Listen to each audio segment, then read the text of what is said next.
من برگشتم با یه ویدیو دیگه، یه ویدیو متفاوت، چون که امروز گفتم یه سری صحبت ها هست باید در موردش حتما حرف بزنیم. اونم تجربیات من از سن 7 سالگی، حالا به قبلش هم شاید یه گریزی بزنم، از سن 7 سالگی تا 16 سالگی که الان توش هستم، یعنی این تایمی که گذروندم. اگر این حرفا رو یه نفر به من میزد، قطعا من انقدر خودم رو اذیت نمی کردم و قطعا این دوره رو بعضی وقتها راحت تر میگذروندم. من 7 سالگی برام سخت بود، 9 سال تا 10 سالگی برام سخت بود، 12 تا 13 سالگی برام سخت بود و 15 تا 16 سالگی. اگر من توی صحبتام بیشتر از مهنا مثال میزنم، دلیلش اینه که مهنا بچه سخت تری بوده نسبت به محمد. کلاس اول، حالا میگم کلاس اول، سن مهمه، کلاس هم مهمه. کلاس اول سختیش فقط درسه، از نظر اینکه دست را بیفته برای نوشتن، نمیدونم فلان. بعد یه چیزی که خیلی مهمه توی کلاس اول، اینکه ماها انقدر خودمون رو اذیت میکنیم و بچه‌مون رو اذیت میکنیم که حتما خوشخط بنویس، که حتما رو خط بنویس، که حتما تکلیف بنویس. یعنی اون نظام غلط آموزش پرورش که توی مدارس هست که ما قبولش نداریم، نصفمون همون رو توی خونه داریم، با این که قبولش نداریم ولی رو بچه هامون اجرا میکنیم. اول از همه کاری که من کردم این بود که من هیچ وقت تصمیم بر معلم بودن نداشتم. یعنی کلاس اول کمک کردم ولی نشستم، یعنی 90% هم چیزای خودم رو میدیدم که میشینن پای بچه، همراه بچه درس میخونن، همراه بچه مینویسن، همراه بچه جمع میکنن. من هیچ وقت این انتخاب رو نداشتم که معلم باشم. وقتی هم که میگم محمد علاقش خیلی به نوشتن و خوندن زیاد بود و خب مشکلی نداشتم باهاش. مهنا علاقه‌ای به نوشتن نداشت، به شدت علاقه به خوندن داشت. یعنی اینکه خیلی دوست داشت کتاب بخونه، خیلی دوست داشتش که مجله بخونه، هر چیز خوندنی رو دوست داشت و من اومدم از همون استفاده کردم. تمام کتابایی که حالا اگر بذاریم برم بیارم یه دوتا از اون کتابا رو، حالا من الان 2 تاشو پیدا کردم و بردم. این کتابا توی کلاس اول خیلی به من کمک کرد که خودم میخوانم بود، اصلا مینوشتم و اینام نبود. من بیشتر چند شکلی ها رو گرفتم، مثلا زیک چند تا شکل داره یا چیزایی که اینجوری، بعد توش پر از داستان و اینا بود. اینا خیلی به من توی سال اول، یعنی بعد از اینکه کلاس اول تموم شد، به من کمک کرد. مهنا فوق العاده بدخط بود و من نخواستم خوشخط بشه.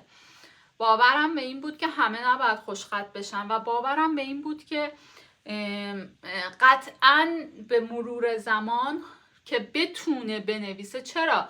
من همیشه خودم میپرسم چرا یه بچه‌ای که هنوز مثلا نمیتونه کلمه لاک پشت رو بنویسه، من بالا سرش بهش بگم خوشخط بنویس، خب این هنوز با این کلمه نوشتن این کلمه مشکل داره. چرا من باید یه بار روانی روش بذارم که اینو خوشخط هم بنویس یا روی خط هم بنویس یا صاف بنویس؟ اینجوری نبودم. اگر اینجوری باشیم باعث میشیم که بچه‌ها کمالگرا باشن، باعث میشیم بچه‌ها همیشه فکر کنن که دارن اشتباه میرن، دارن اشتباه میکنن. همیشه تایید ما باید باشه. یعنی تنبلی میکرد، نمیدونم تلویزیونشو میدید، همه کارشو میکرد ولی مشقشو نمیتونید. به معلمش میگفتم که جریمه‌اش کن، یعنی اینکه میگفتم که خودت میدونی ولی این به خاطر این ننوشته، حالا روش خودت.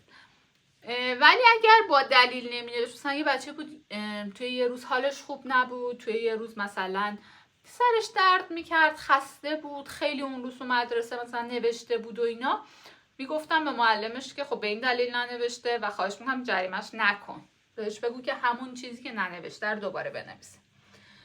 این از بحث درس خوندن که از پایه برای ما تعریف شده بود. ببینید من سال 4 و 5 بچه ها، خب محمد و مهنا 1 سال با هم فرق داشتن، خیلی از چیزها رو من به محمد واگذار میکردم، چون که پوان مثبت ما این بود که محمد امین به شدت درس خون و علاقه من به درس بود و این باعث میشد که بتونه به مهنا خیلی خوب کمک بکنه. خیلی چیزا محمد ازش میپرسید، بهش دیکته میگفت یا یه سری کاراشو انجام میداد که اونم بگیر نگیر داشت دیگه، تایمی که دلش میخواست انجام میداد، پس وظیفه نبود که مهنا به این سبک عادت کنه. حتی من توی سال 4 و 5 بچه ها که یکیشون 4 بود یکیشون 5 بود که کرونا شد و اینا، خودم بازم تصمیم نگرفتم که با بچه ها تو خونه تمرین کنم، کلاس آنلاین بشینم، بچه رو بیدار بکنم، حاضری بزنم، نه. ساعت گذاشتم، خیلی وقتا خواب موندن، خیلی وقتا غیبت کردم، ولی یاد گرفتن که خودشون باید بلندشن، خودشون باید مسئولیت پذیر باشن. تایمی که خیلی درسشون ضعیف شد به خاطر همون کرونا معلم خصوصی گرفتم، ولی خودم بازم معلم نشدم، یعنی این عادت رو اضافه نکردم به بچه ها. و الانم که بچه ها بزرگ شدن، من هنوز هم میبینم کسایی رو که با این سن باید بشینن، یعنی قبل از اینکه بچه درسی رو بخونه بره امتحان بده، مادره میشینه میخونه و به بچه توضیح میده. کلاس آنلاین رو مادر کامل میبینه به بچه توضیح میده. من اینو انتخاب نکردم حقیقتا. این از بحث درس که به نظرم روش خوبی بود، حالا من لااقل توش موفق شدم. چیزی که توی مهنا خیلی تاثیر گذاشت، اینو میخواستم بگم، خوندن بود. نه اصرار به نوشتن کردیم تو تابستون، نه کار خاصی کردیم، فقط هر شب کتاب خوندید. خوندن باعث شد مهنا از کلاس 3 به بعد به طور خیلی خوبی دستش تو نوشتن را بیفته. خیلی خوب. یعنی خوندن هر شب کتاب معجزه میکنه برای بچه ها. توی کلاس 3 یعنی 9 سال و 10 سال ما به یه بحران خیلی وحشتناکی با مهنا برخورد کردیم. بحرانی که من واقعا اون سالا اذیت شدم و میگم چون اگر کسی به من از همه خودم میپرسیدم، گفتم بچه تو هم اینو میگه؟ بعد میگفتن آره. گفتم مثلا پسر تو هم اینو میگه، دختر تو هم اینو میگه؟ بعد بقیه میگفتن آره. میگه بچه تو هم میگه؟ گفتم آره. پس عادیه، پس بچه من عادیه. من چرا فکر میکردم بچه من مشکل داره؟ ببین وقتی مثلا من به مهنا یه چیزی رو میگفتم نه، برمیگشت به من گفت من اصلا خیلی جدیام، چرا تو پدر مادر منی؟ کاش که مثلا مامان فلانی مامان من بود. من اصلا میخوام از این خانواده برم توی خانواده دیگه، من میخوام برم یه خانواده دیگه پیدا کنم. ببین من اصلا شما رو دوست ندارم، بابت این کاری که برای من انجام ندادی ازت متنفرم. وقتی عصبانی میشد مثلا تمام این حرفا رو به ما خیلی جدی میزد و من چقدر روزا گریه میکردم و میگفتم که وای این بچه چقدر مشکل داره این حرفا رو به من میزنه، این بچه چقدر به وحید میگم ما چقدر خیانت کردیم. بعد هر چی که توی تربیت خودم، هر چی که توی این مثلا سالایی که میومدیم با هم میرفتیم جلو نگاه میکردم، من واقعا اشتباهی نکردم. بعد دوباره پیش خودم توی ذهن خودم میگفتم اگر من اشتباه کردم، اگر من انقدر بدم، پس چرا محمد امین این حرفا رو به من نمیزنه؟ پس چرا مثلا اون نمیاد این احساس تنفر رو به من بده؟ شاید پس این مثلا یه پروسه‌ایه، یه دوره‌ایه، یه گذریه. هی با خودم کلنجار میرفتم تا اینکه تو همون 9 سالگی من رفتم مشاور. گفتم که خب ببین من نمیخوام بگم مشاور خوبه یا بده، تراپیست همیشه خوبه ولی تراپیست خوبه. یعنی هر تراپیستی خوب نیست. این تراپیست اومد و به من گفتش که آره توی بچگی تو فلان کارو کردی فلان. ببین 2 بچه پشت هم من داشتم که فاصلهشون 1 سال و 11 ماه بود و سن خودم هم کم بود. شاید الان اگر تو همچون موقعیتی با این سن و سال، اصلا نه این سن و سال، تو 30 سالگی هم تو اون موقعیت قرار می‌گیرم، شاید خیلی بهتر میتونستم مدیریت بکنم. ولی اون موقع عقلم میرسید به این که مثلا میگم مهنا رو سعی کنم زمانایی که خوابه، حالا زمانایی که مثلا کاری با ما نداره، با یه فاصله ای از خودم محمد بذارم که بتونم به محمد رسیدگی بکنم. اینجوری احساس میکنم درسته. و این تراپیست اومد به من گفتش که نه، تو جنایت کردی. یعنی اینکه این کارو که کردی، این حرفایی که بچه تو به تو میزنه، تنفریه که توی 6 ماه اول نسبت به تو ایجاد شده. و من هر چقدر فکر کردم، ببین من خورد شدم، واقعا خورد شدم با خودم، خیلی کلنجار رفتم و با خودم خیلی، یعنی تموم شدم و گفتم من چه آدم بدیم، من چقدر مادر بدی بودم. ولی هر چقدر که گذشت و با خودم فکر کردم، گفتم که خب من که به این بچه شب تا صبح رسیدگی کردم، تو آغوشم نگهش داشتم، شیر بهش دادم، بغلش کردم، حالا یه تایمی رو مثلا که خواب بوده گذاشتمش یه ذره اونورتر از خودم، من هیچ کاری نکردم. و واقعا میگم این تراپیست توی 2 ماه منو از بین برد. من اصلا نه تنها که من رابطم درست شد و تونستم جلوی این حرف رو بگم، نه تنها بلکه خودم مقصر میدونستم. آره مثلا مهنا به من همچین حرف زد، آره من بدترین مادر دنیا، راست میگی تو، ای کاش مثلا تو یه خانواده بهتری داشت. من میومدم به اینا پروبال میدادم، به این حرفا. و خلاصه بعد از 2-3 ماه دیدم که نه، این شکافه، یعنی به خودم اومدم و دیدم که این شکافه بین من و مهنا انقدره، یعنی اصلا این مسیری که ما داریم میرسیم هیچ جایی به هم نمیرسه، کلا 2 تا مسیر اینجوری داریم میریم. اون هی هر روز بیشتر و من هر روز بیشتر به این پروبال میدادم و هی خودم بیشتر مقصر میدونستم. بعد من وقتی فهمیدم که دارم اشتباه میکنم و فهمیدم، یعنی احساس کردم که این مشاوری که دارم میرم، وحید خیلی تاثیر داشت. گفت مریم اشتباه میکنه، مریم همه تراپیستا درست نمیگن، تو داری اشتباه میکنی، ادامه نده این تراپی رو.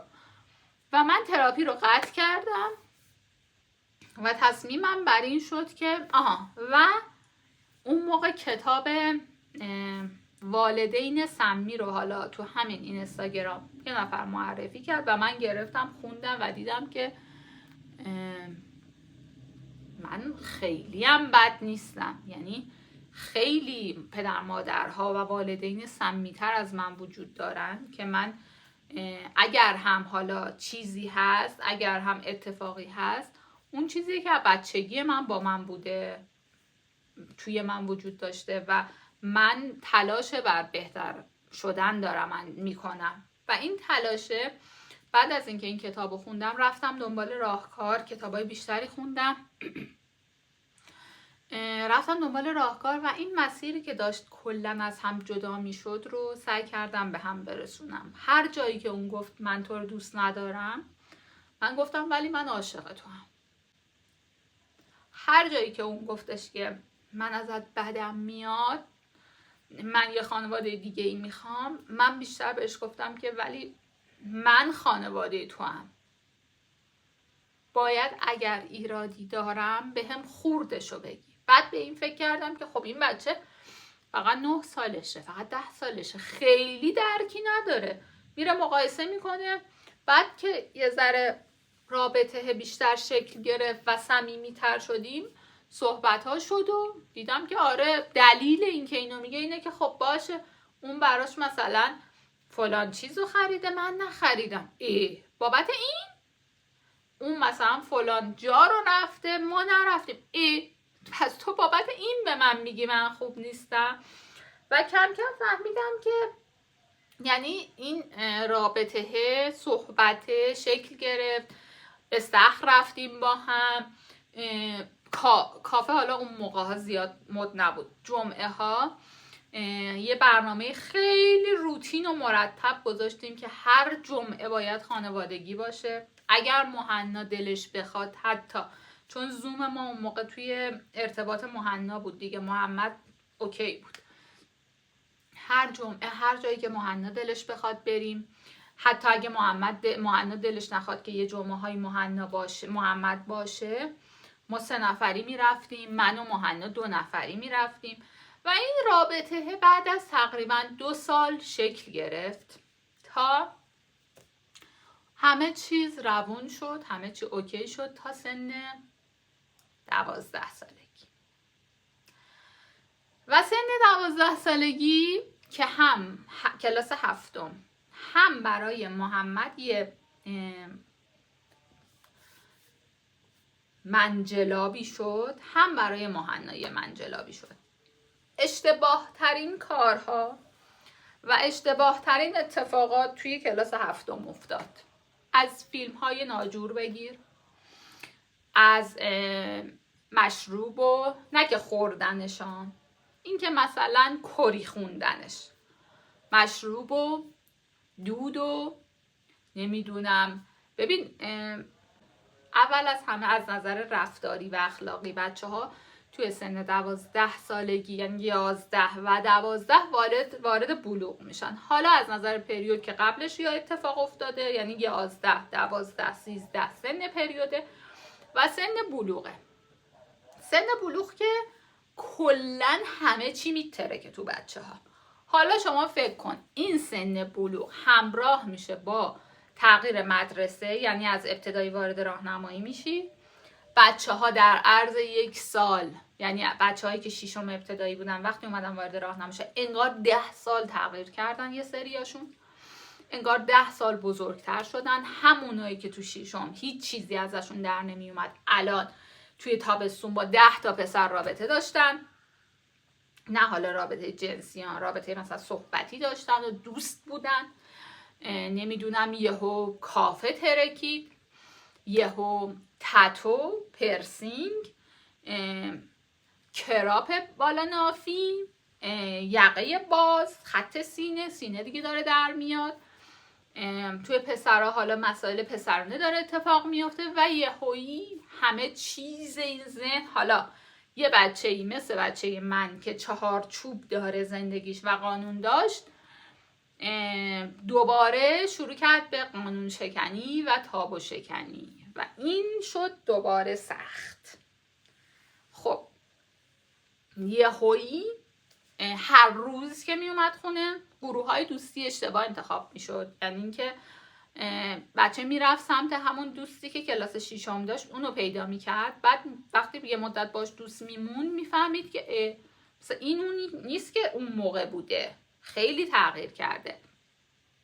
بعد دوچار یه سردرگمی میشد که خب من حالا به اعتقاداتم که مثلا، چون میگم حالا ماها خانواده هایی که مثل ما 4 چوب دارن و قانونمند هستن، این قانونه رفته به خورد بچه دیگه. یه جورایی ذهنش همیشه آگاهیه رو داره، ناآگاه نیستش که سری بره تو این گروه، سری بره، هی با خودش حلاجی میکنه، بالا پایین میکنه.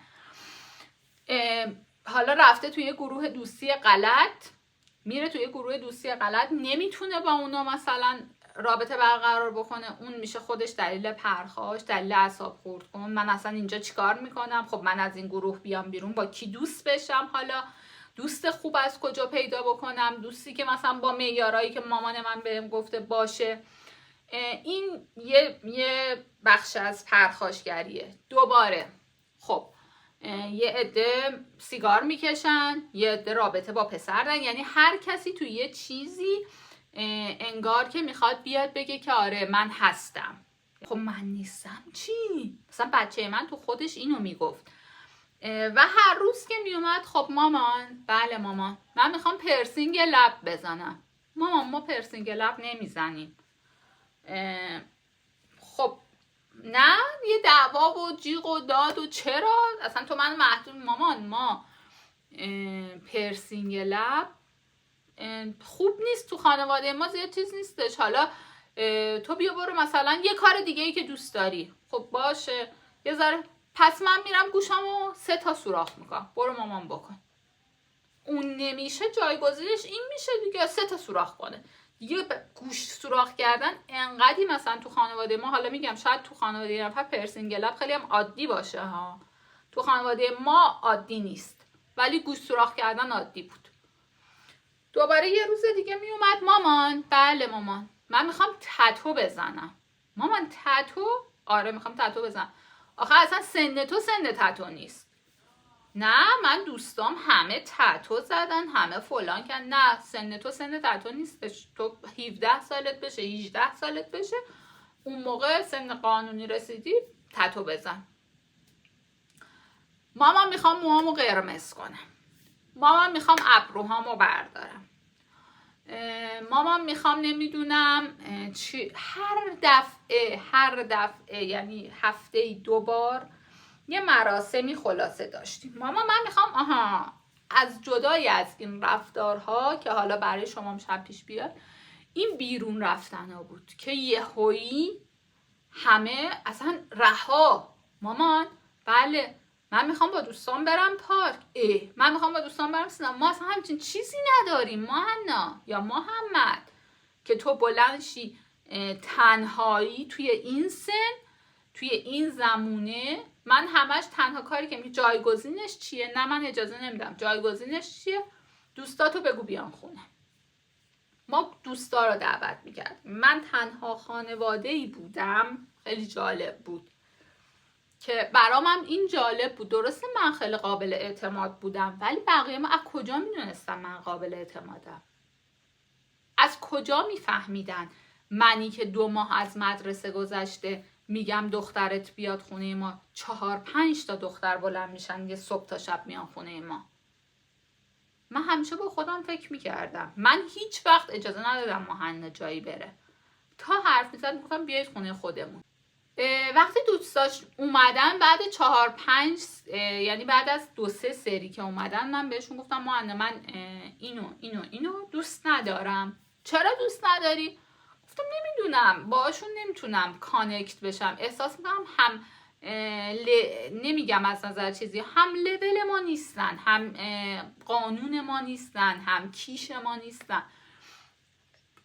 و اعتراض میکرد که چرا اینجوری میگی. من فقط در همین حد میگفتم و این باعث شد که شاخک‌هاش بزنه با بیرون و خودش حساس بشه و بعد از تقریبا 6 ماه بیاد به من بگه که آره من فلانی رو فلانجا با سیگار دیدم، من فلانی رو فلانجا با پسر دیدم، فلانی تو فلان گروه منو اد کرده که چند تا مثلا پسر و دختر هستن که منم با یکی دوست بشم. و اینا باعث شد که خودش کم کم آگاه بشه و بیاد هی به من بگه و بگه مامان حالا چی کار کنیم. خب من کمکش میکردم که با هم دیگه بتونیم از اون گروه بیایم بیرون و یه گروه بهتر پیدا بکنیم. حالا تو با گروهی دوست بشو که از مدرسه یه مدت میگذره آدم پیدا میکنه، هم سیگنالش رو پیدا میکنه. کم کم پیدا کرد کسایی که مثلا هم سیگنالش بودن. کم کم اونایی که مثل مهنا بودن با اونایی که مثل مهنا نبودن تقریبا 2 گروه شدن. یا مثل محمد، ما همیشه راجع به اینترنت فیلمایی که اتفاق میفته، حتی من یادمه من توی کلاس 7 محمد همین کلاس زبان میرفت و بعد لکچر میبرد، گفتش یه چیزی باید ببرم که مثلا در مورد اینترنت و اینا باشه. من اون موقع ها تازه راجع به دارک وب شنیده بودم. حالا نمیدونم شما اگر نشنیدین برین راجبش تحقیقات کنین. راجع به دارک وب شنیده بودم و با محمد گفتم که لکچر تو راجع به دارک وب بنویس، برو تحقیق کن. این بهترین کاری بود که کردم. ببین دارک وب باعث شد که هم محمد بفهمه تو فضای مجازی چه خبره، توی اینترنت چه خبره، توی گوگل چه خبره، هم همونو انتقال بده به مهنا. یعنی به مهنا هم کمک کرد و این آگاهیه خیلی خیلی خوب بود. و چقدر خوب بود، چقدر بعضی وقتا آگاهی با علم خوبه. یعنی که به بچه‌ت بگی که بیا برو در مورد این علم به دست بیار جوابه، تا اینکه تو بگی نه. من بگم نه قبول نمیکنه. اون بگه نه قبول نمیکنه، ولی وقتی بهش بگی برو خودت از کسایی که میدونن اطلاعات بگیر، برو خودت پیدا بکن، تحقیق بکن، خودش به این نتیجه میرسه که نه. یعنی هنوزم توی 16 سالگی که محمد 16 سالشه، مهنا 14 سالشه، هنوز هم میلی به فضای مجازی وجود نداره توشون. یعنی هنوز هم انگار تهشو میدونن، خیلی راغب نیستن که بخوام وقت بگذرونن، هدر برن توش. دوباره ما کارمون رسید به مشاور و دوباره کارمون رسید به تراپیست. این بار تراپیست درست انتخاب شد، تراپیست خیلی خوبی بود، مخصوص کودک نوجوان بود. و ما بعد از 10 جلسه تراپی که رفتیم، چیزی که فهمیدیم، یعنی چیزی که خوب بود، این بود که مهنا 10 جلسه ظهر، 10 روز رو ظهر تا شب فقط با من و وحید گذروند. بعد تراپی میرفتیم کافه، بعدش میرفتیم یه غذایی میخوردیم، قدم میزدیم، شب میومدیم خونه. خب موقع ماهانم بود دیگه. و فهمیدیم که مهنا، یعنی چیزی که متوجه شدیم این بود که مهنا فقط به حضور ما نیاز داره بدون برادراش. توی اون 10 جلسه همه مدل حرفی زدیم، همه مدل حرفی. هر حرفی که انگار مونده بود و نمیشد زده باشه و تایم میخواست، مثلا اون پردهه باید کنار میرفت، زده شد. و اون تراپیست رفتنه، شاید تراپیست کاری نکرد، ولی بهانه تراپی رفتنه خودش شد تراپی ما. و بعد چیزی که من فهمیدم این بود که پذیرش. بپذیر آقا، این بچه تو سن من شبیه تو لباس، این بچه تو این سن شبیه تو لباس نمیپوشه، تو بپذیر. فقط چند تا قانون بذار، نمیتونی بهش بگی اینو نپوش، اینو نپوش، اینو نپوش. اگر بین 10 تا لباسی که اون انتخاب میکنه 2 تاشو میپسندی، بهش بگو این 2 تا رو میپسندم، با هم برید خرید و اون لباسی که تو میپسندی رو بخر، بعد بیاد خونه دیگه تمام. یعنی دیگه اجازه نداری توی خونه بهش بگی اینو بپوش اونو نپوش. سر لباس پوشیدن، سر مو کوتاه کردن، سر گوشی داشتن، سر خیلی چیزا با حرف زدن به نتیجه رسیدیم. چهارچوب ها مشخص شد، قانون ها مشخص شد، با همدیگه نوشتیم و با همدیگه تصمیم گرفتیم. و اون دوره هم باز داشت از این چیز در میرفت، از دست من در میرفت، باز با پذیرش و صحبت کردن، تایم گذاشتن درست شد. چیزی که الان همه دارن میگن که آقا اگر میخوای به نوجوانت نزدیک بشی، تایم بذار براش، باهاش بیرون برو، باهاش کافه برو، باهاش قدم بزن، نمیدونم برنامه 2 نفری داشت. این چیزا، اینا بدون اینکه من بدونم و بدون فهرستوار برامون اتفاق افتاد و معجزه کرد. سن بعدش که سخت بود، سن کلاس 9 بود. 9 از این بابت سخته که الان مهنا توی 9 و محمد گذر کرده از 9 توی 10. از این بابت سخته که باز بین انتخاب رشته، برای انتخاب رشته خیلی باز این مسائل سخت بود. خیلی الان مهنا هر بار که میاد، تاثیر مدرسه، تاثیر دوستات، نمیدونم گروه دوستی میخواد یه جا بره، منم باید برم، این هی باید صحبت بشه باز که بابا تو استعدادت تو اینه، تو میتونی کمک بکنی. من خودم کاری که کردم، هم برای پارسال محمد هم برای امسال مهنا، خودم رفتم رشته ها رو دیدم، چه رشته‌ای میشه رفت، چجوری دانشگاه قبول میشی، بورسیه میشی، مهاجرتش چجوریه، بازارکارش تو ایران چجوریه، تو خارج. همه اینا رو خودم قبل از اینکه به بچه‌ها بگم رفتم خوندم و به بچه‌ها فقط کمک کردم، راهنمایی کردم. به محمدم این گفتم که میتونی تو این رشته‌های فنی هم بری یا، ولی اون گفتم من مثلا تصمیمم رو تجربیه. به مهنا حتی گفتم که مهنا مثلا به من میگفت به نظر تو من مثلا استعدادم تو چه؟ خب مهنا از 4-5 سالگی یواشکی روسری ها و شالای منو ور می داشت میبرید و دامن میدوخت. یواشکی میرفت خونه مامانم، پارچه های نوعش رو بر میداشت، با قیچی میچین و میآورد لباس میساخت. پس این نشون میده که بابا تو علاقت طراحی لباس دیگه، طراحی دوخته، طراحی لباس، استعدادت تو اینه. تو وقتی که میتونی الان، همین الانش ساعت ها تایم میذاره توی روز و اوقات فراغتش رو تمام میذاره روی اینکه یه چیزی رو تبدیل به یه چیزی، مثلا یه شلواری رو تبدیل به یه دامنی بکنه، یا چه میدونم یه شلواری رو تبدیل به یه شلوار پیشبندی بکنه. این نشون میده که استعداد تو و علاقه تو اینه. و من مادر که از اون موقع یادمه که تو این کار استعداد داری، الان میتونم بهت بگم خب حالا برو، بعد بیام ببینم بازار کارش چطوره، دانشگاه چطوره، بعد راهنماییت کنم. اینم یه ذره سخته، ولی نه انقدر که فکر کنی مثلا مثل اون سنهای قبلی که گفتم، نه بهتره. و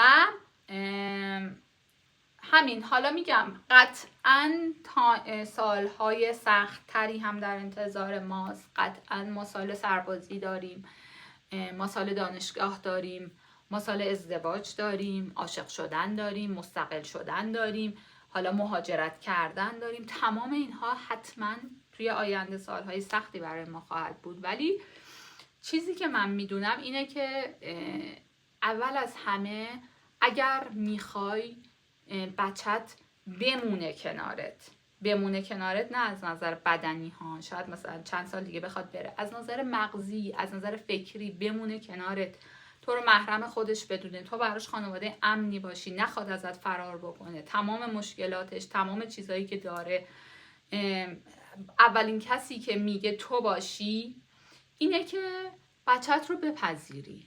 یعنی اینی که هست رو بپذیری، نخوای تغییرش بدی، نخوای عوضش بکنی، فقط بهش کمک بکنی که خودش رو بشناسه، خود واقعیش باشه. حالا با اون چارچوبایی که میدی، با اون قوانینی که بهش میدی که بهش کمک میکنه. قوانین دست و پاش رو نمیبنده ها، قوانین بهش کمک میکنه که زندگی سالمتری داشته باشه، زندگی هدفمندتری داشته باشه، زندگی بهتری داشته باشه.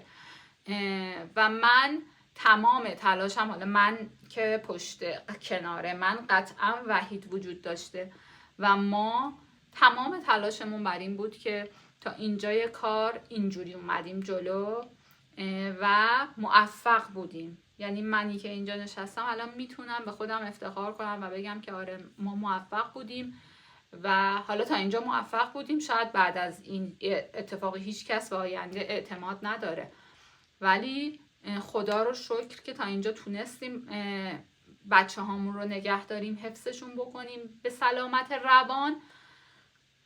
و این بود تجربه من تا اینجا. امیدوارم این ویدیو به دردتون خورده باشه. اگر این ویدیو رو دوست داشتین لطفاً چنل ما رو به بقیه معرفی کنین، سابسکرایب کنین، به همون توی کامنت ها بگین که اصلا این مدل ویدیوهای تجربه ای رو دوست دارین یا نه که من بگیرم بیشتر. و چیزی که میخواستم بهتون بگم، دوستتون دارم و اگر بچه میارین، بچه آوردن فقط مهم نیست، تربیت کردنش 1000 برابر مهمتره.